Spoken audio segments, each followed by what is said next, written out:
Guys, let's watch this video. This is updates on Justice Crack. His lawyer reviewed what he went through with the military. So let's listen to him. Okay, so gentlemen of the press and friends and fellow citizens, this press conference is precisely addressed by me, Sam Amade. I've been the lawyer talking with Mr. Justice Chidebere in regard with the DSS officials. Since Sunday evening, I've been there twice and I've had discussions. Okay. Of course, before that, I've met with the wife a couple of days ago when his whereabouts were not known. I made this press statement to clarify some mischievous statements by some persons that the Nigerian Army has amplified to push falsehood. First, I've been involved with the military. I've worked with government, special advisor, Senate President, special advisor, Foreign Affairs, Chief Executive of one of the leading parastatals. I have conducted training for the Nigerian military. I've conducted training for the DSS Institute. I've been a lecturer for the guest course. I've been a lecturer for the Nigerian Future Center of the Army. I've been with the Defense College. So I understand the workings and integrity of national institutions.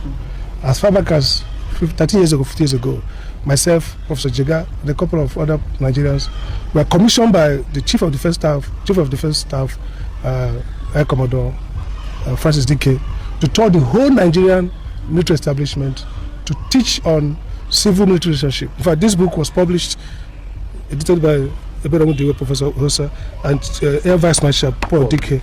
This is the book that came out of it. You can see in chapter 4 is the rule of law and accountability by Sam Amade, Jega, all of us. So I'm speaking both on my integrity and experience as a senior lawyer and as somebody who has worked tremendously to promote civil-military relationship. Okay. First, the military kidnapped, basically.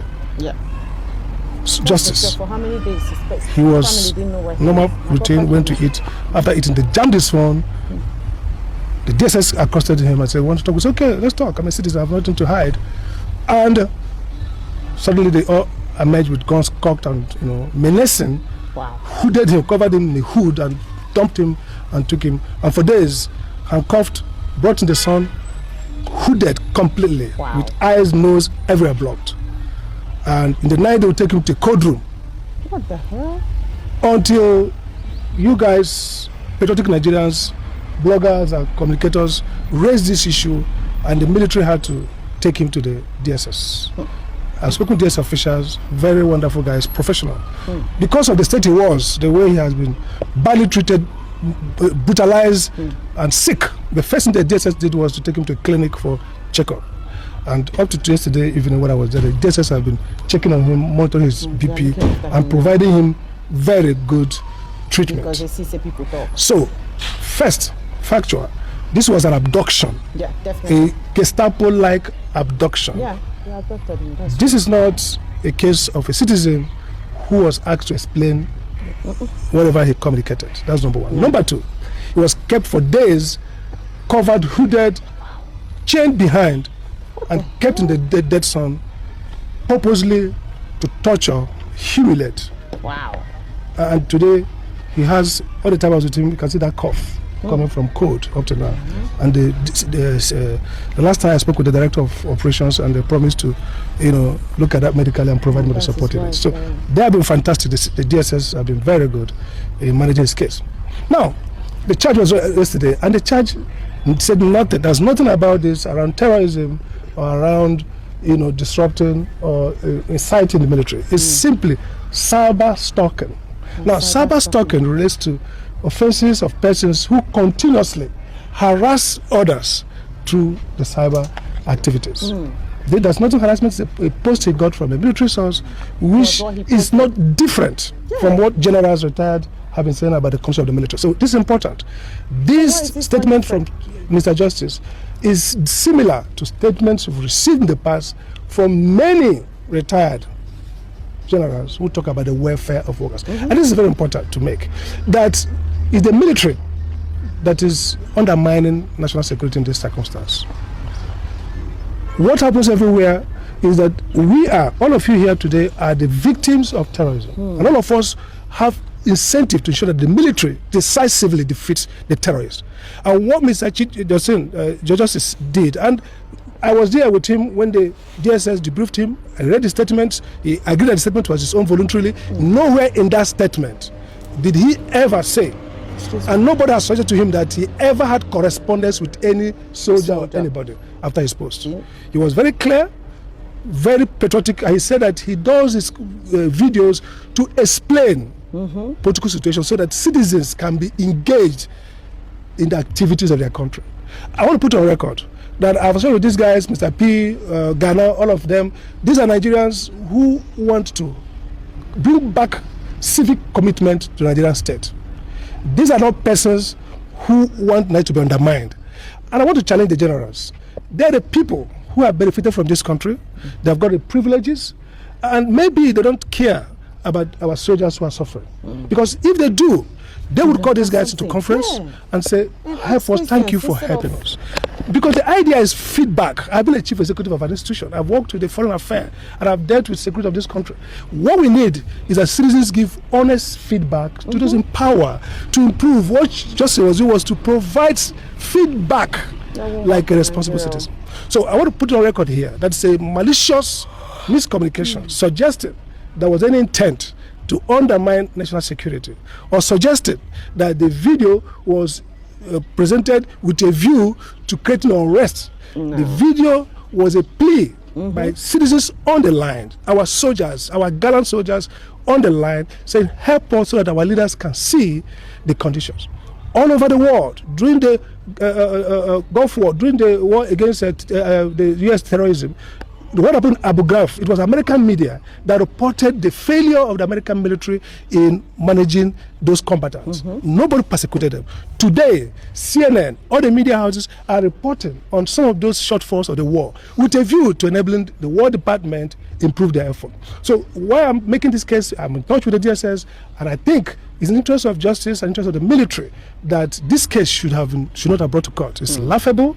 It trivializes the idea of executive responsibility. What we expected, and what I would advise the military to do, is to call up these guys and talk with them and say, you are citizens who are patriotic, helping to promote the welfare of the Nigerian soldiers. We would like to give you facts that we at our disposal and encourage you to create a way of communication so that when you receive information, you can come to us. That's what a responsible leadership should be doing. Not persecuting a citizen whose manifest and clear purpose is to help the soldiers win this war, which we are the people suffering this war of terror. Not the generals in the barracks, not the generals in the big buildings who are protected by soldiers, battalions, but other citizens who every day will be kidnapped, or whose family member will be kidnapped and they are forced to pay ransom. I want to put it clear that I've spoken to Chidi, I've spoken to the officers. I was at 1 hour interrogation. He maintained his position that his videos at activities get at letting citizens know how government is working and helping them participate. And he took this profession and got certified as a videographer for the purpose of engendering civic participation in politics. I think they should actually be commending him. It's so sad that he was brutalized, but I'm happy that the DSS is taking corrective measure over the brutality of General Adegoke and his people. I want to end this on this note that this is the wife of Chidi, and all of these guys, Mr. P, Ghana, all of them have proved to be courageous, patriotic Nigerians. And let me advise the military. I've worked in this situation. When I was first invited to be chairman of NEC and I went for clearance, I told the DG, the DSS, I said, in the US, the State Departments, the FBI, the CIA work closely with civic communicators because these are the people you need to work with. I understand the sensibilities and the fact that we are not doing very well in managing this country. But the way to cover it is not to attack citizens and brutalize them and jail them and craft senseless charges against them. Of course, we're going to meet those charges in the court. I want to thank Marshall and other lawyers yesterday who were there, because by the time I got there, I was from somewhere else, I couldn't participate, and they effectively handled the case. But we're going to come back with a motion to get a judge to quickly grant him bail, because the doctors in DSS are of the view that he needs proper medical treatment. Because the DSS have done their best, but the military brutalizing. You can't tie a citizen behind his back, hood him for 3 days, not see, and bring to the sunlight. And then when he's dried, he said, go and dry him. After drying him, you take him to the cold room to wet him. How does that really make sense? The 21st century, for what? It's not a terrorist. He's not implicated with any correspondence with terrorists. His only offense is that our citizens, our soldiers who are suffering in the front line, sent me a video and say, help us, let our leaders know. The leaders should have responded by calling him and providing information and doing better, and not to brutalize him, arrest him like commando operation. I mean, even terrorists are not arrested in that Gestapo manner. I think they should really send an apology, withdraw this case, and repair their lack of intelligence in public communication. Yeah. The 21st century governance is about public communication. It's about sincere engagement with citizens and about persuading them to see how much you're doing and helping you do better, and not in brutalizing them and putting them in dungeons and then going on air with some very corrupt media platforms to go and spread misinformation. To be clear straight away, the charges against him are charges relating to what we call cyber stalking. There is no indication, no suggestion.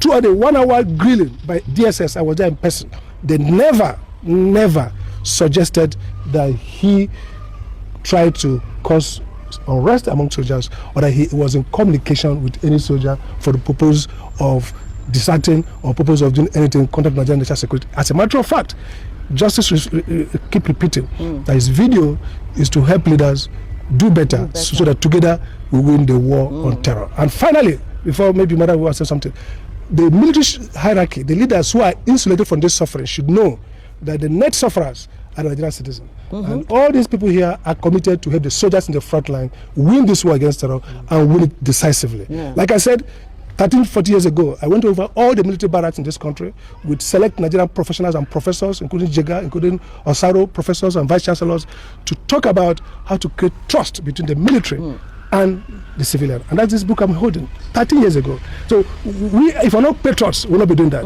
And that's what each of us are doing, to make sure the Nigerian military wins this war decisively and win it, and not to turn themselves against citizens who are also the victim of the same war we are fighting. Thank you so much. Wow. Thank you. They should let him go. They should just let him go. Like, honestly, they should let him go. I don't know what he has done to warrant him going through all these things. I don't know. Wow. Which way, Nigeria? I just thought I wanted to share, guys. And guess what? We move.